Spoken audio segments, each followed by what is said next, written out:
ಇಬ್ಬರು ಹೆಂಡತಿಯರು ಗರ್ಭವತಿಯರಾಗಿ ಅವರು ಮಂತ್ರಫಲವನ್ನು ಅರ್ಧ ಭಾಗವನ್ನೇ ತಿಂದದ್ದರಿಂದ ಅರ್ಧ ಶರೀರವಿರುವ ಶಿಶುಗಳಿಗೆ ಜನ್ಮ ನೀಡಿದರು. ಅಂದರೆ ಒಂದು ಕಾಲು, ಒಂದು ಕೈ, ಒಂದು ಕಣ್ಣು, ಒಂದು ಕಿವಿ, ಹೀಗೆ 2 ಶಿಶುಗಳು ಹುಟ್ಟಿದವು. ಅವನ ಹೆರಿಗೆಯನ್ನು ನಿರ್ವಹಿಸಿದ ದಾದಿಯರು ಈ ವಿಚಿತ್ರ ದೇಹದ ಶಿಶುಗಳನ್ನು ನೋಡಿ ಹೆದರಿಕೊಂಡು ಕೋಟೆಯ ಹಿಂಭಾಗದಲ್ಲಿ ಬಿಸಾಕಿಸಿದರು. ಚಂಡ ಕೌಶಿಕನ ಮಂತ್ರಶಕ್ತಿಯ ಪ್ರಭಾವದಿಂದ ಶಿಶು ದೇಹಗಳು ಸಾಯದೆ ಉಳಿದು ಅಳಲಿಕ್ಕೆ ಶುರು ಮಾಡಿದವು. ಆ ಮಧ್ಯರಾತ್ರಿಯಲ್ಲಿ ಜರ ಎಂಬ ರಾಕ್ಷಸಿ ಅಲ್ಲಿ ತಿರುಗಾಡುತ್ತಾ ಆ ವಿಕೃತ ಶಿಶುಗಳ ರೋದನೆ ಕೇಳಿಬಂದು 2 ಶಿಶು ದೇಹಗಳನ್ನು ತನ್ನ ರಾಕ್ಷಸ ಮಾಯೆಯಿಂದ ಒಂದುಗೂಡಿಸಿದಳು.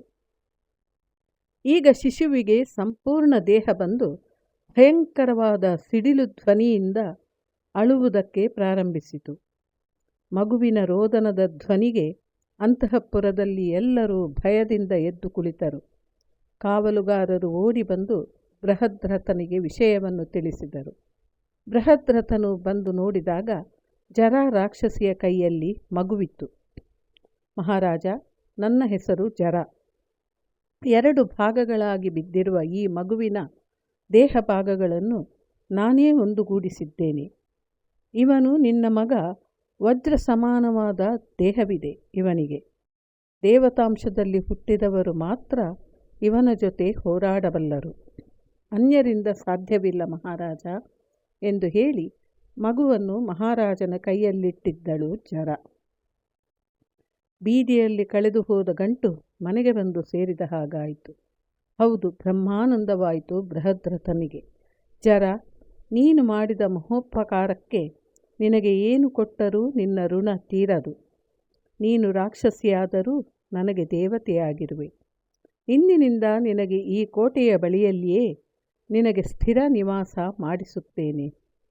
ದಿನನಿತ್ಯ ನಿನಗೆ ಅಂತಃಪುರದಿಂದ ಆಹಾರ ಒದಗಿಸುತ್ತೇನೆ. ನಿನ್ನ ಹೆಸರಿನಲ್ಲಿ ಪ್ರತಿ ವರ್ಷ ಜಾತ್ರೆಯನ್ನು ಮಾಡಿಸುತ್ತೇನೆ. ನಿನ್ನ ಹೆಸರು ಕೂಡಿ ಬರುವಂತೆ ನನ್ನ ಮಗನಿಗೆ ಜರಾಸಂಧ ಎಂಬ ಹೆಸರನ್ನು ಇಡುತ್ತಿದ್ದೇನೆ ಎಂದನು. ಬೃಹದ್ರಥ, ಜಯ ಹೋ ರಾಜ, ಜಯ ಹೋ. ಇಂದಿನಿಂದ ನಿನ್ನ ಕೋಟೆಯ ರಕ್ಷಣೆ ಮಾಡುತ್ತಾ ಇಲ್ಲಿಯೇ ಇರುತ್ತೇನೆ ಎಂದಳು ಜರ ರಾಕ್ಷಸಿ.